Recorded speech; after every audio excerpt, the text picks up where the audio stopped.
dark, I will not fear. I know the storms will come, I know I'm not alone. You are my strength, so I will say, you make me brave, you give me courage.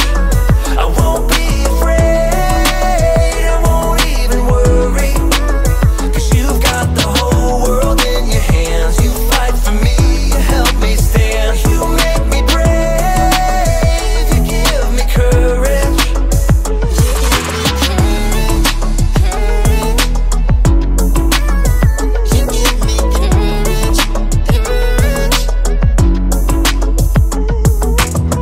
Oh God, you always bring me peace.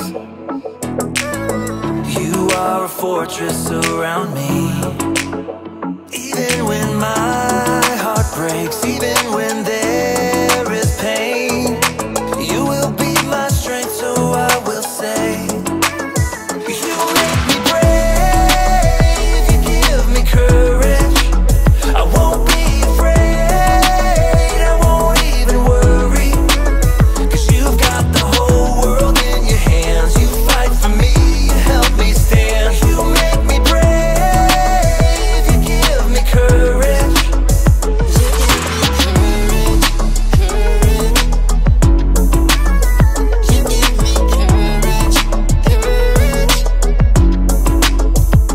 I can do all things through Jesus, my Savior, who gives me strength every day, strength and courage. I can do all things through Jesus, my Savior, who gives me strength every day, strength and courage. You make me brave, you give me courage. I won't be afraid, I won't even worry, 'cause you've got the whole world in your hands. You fight for me, you help me stand. You make me brave, you give me courage. I won't be afraid, I won't even worry, 'cause you've got the whole world in your hands. You fight for me, you help me stand. You make me brave, you give me courage.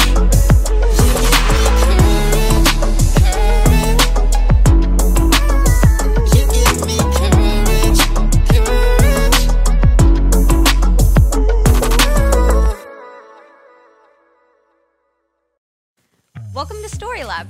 This week, we're talking about courage, while we take a look at the story of a kid who landed a giant job. Oh, and we're also going to be doing this.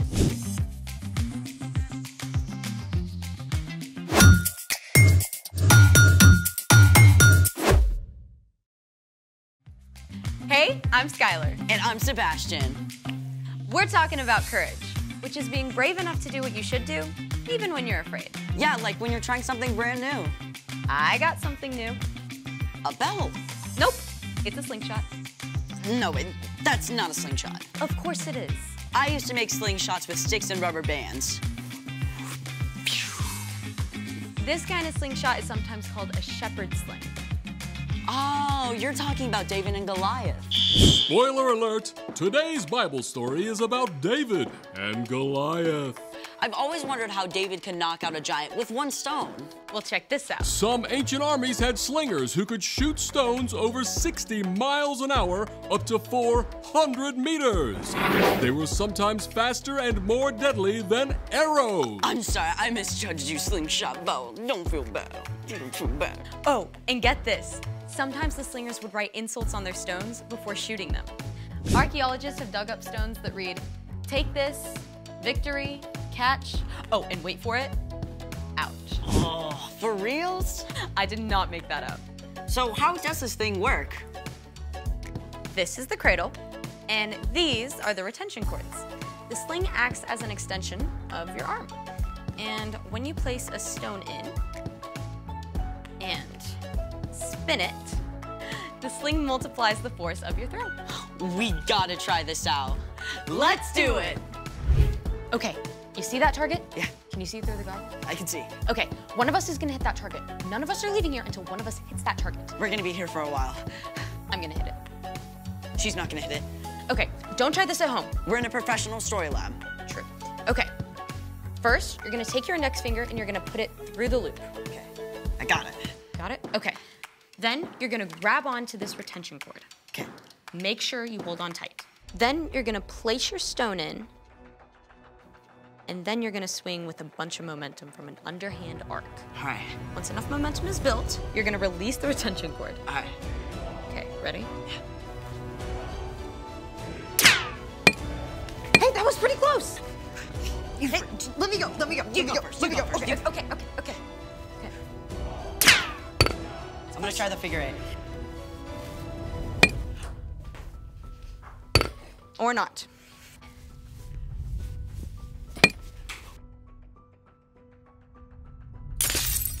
Way harder than it looks. I mean, David had all day, every day to practice in the fields. Which reminds me, it's time for... The story before the story. Today, we're in the 9th book of the Old Testament, 1 Samuel. God promised to bless the whole world through Abraham's family, the Israelites. God delivered them from slavery and led them through the desert to freedom in the land of Canaan. But the Israelites were like a yo-yo. They'd run to God and turn away from God. Run to God, turn away from God. Instead of trusting God to lead them, they begged for a king like the nations around them. And God gave them a king, Saul. But Saul turned his back on what God wanted too. Which is where our story started. Take it away! Hey, Erica. Hey, everyone! At this time, one of the ways God spoke to the people was through a priest. The high priest Samuel had loved and listened to God since he was a young boy, and he was deeply saddened when he saw that King Saul was ignoring God. But God spoke to Samuel. I am sending you to Jesse in Bethlehem. I have chosen one of his sons to be king. So Samuel was in a tricky position. Saul could have Samuel killed for anointing a new king, but Samuel chose to be brave and do exactly as God had told him. Samuel traveled to Bethlehem, where Jesse lived with his sons. The first son, Eliab, was tall and handsome and definitely looked like king material. And Samuel thought to himself, "Oh, this has to be the one the Lord wants me to anoint for him." but God had something super important to say to Samuel. Do not consider how handsome or tall he is. I have not chosen him. People look at the outside of a person, but the Lord looks at what's in his heart. Jesse had 6 other sons stand right in front of Samuel, but even though they looked pretty kingly, God made it clear to Samuel. Well, God hasn't chosen them either. Are these the only sons you have? Well, my youngest son is taking care of the sheep. Well, okay, I'll send for him. So, of course, Jesse sent for his youngest son, David. And when David showed up, well, he looked and smelled like he'd been hanging out with, well, a bunch of sheep. But God was looking at David's heart instead of his haircut. He told Samuel, Get up and anoint him. This is the one. So Samuel poured oil on David's head, a special sign that God had chosen him to be the next king of Israel. Okay, now, just to be clear, David was not king yet. In fact, Saul didn't even know there was a new king waiting in the wings. He was busy leading the nation, and later trying to fight off a Philistine invasion. And the Philistines had a secret weapon, a warrior more than 9 feet tall, named Goliath. Choose one of your men. Have him come face me to decide this war. I dare you. Obviously, the Israelites were terrified! For 40 days in a row, they cowered behind the battle line as Goliath repeated his dare. Now, David's brothers were part of Saul's army. And after all this time, their dad wanted to make sure they were okay. So, Jesse told David to leave the sheep behind and take some food to his brothers. David arrived just in time to hear Goliath's challenge. Come and fight me. I dare you. Right away, David turned the men around him. He's bringing shame on Israel and trash-talking God. Someone has to fight him. Word got back to King Saul that this kid was asking about Goliath. So Saul sent for David. Don't let anyone lose hope because of this Philistine. I'll go out and fight him. You're too young. When I'm taking care of my father's sheep, sometimes a wild animal attacks. I go after it to save the sheep. I've killed a lion and a bear. God saved me from them, and he'll save me from this Philistine. Go. May the Lord be with you. At first, Saul wanted David to wear his own armor. But it was super heavy, and David wasn't used to it. So David shrugged it off and went and found 5 smooth stones from the stream instead. Come and fight me! This time, when Goliath made his challenge, David stepped forward. The warrior mocked him. Come over here. I'll feed you to the wild animals. You come against me with a sword, but I come against you in the name of the Lord. He'll give me victory over you. As Goliath moved to attack, David raced forward. He took one of those stones, fit it in his sling, and spun it with all his might.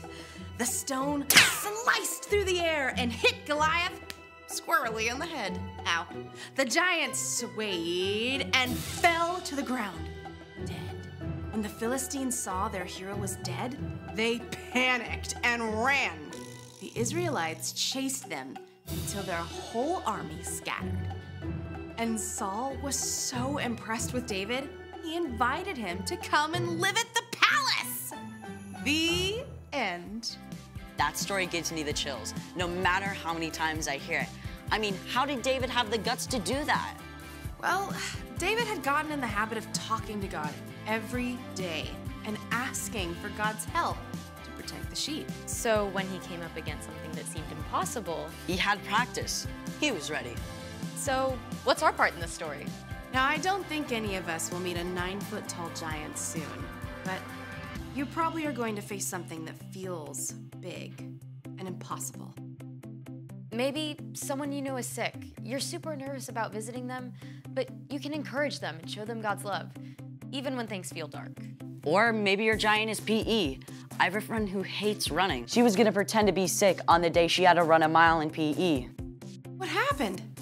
Well, we talked to God about it together, and she got out there and ran. Wow. Yep. You don't have to do the impossible alone.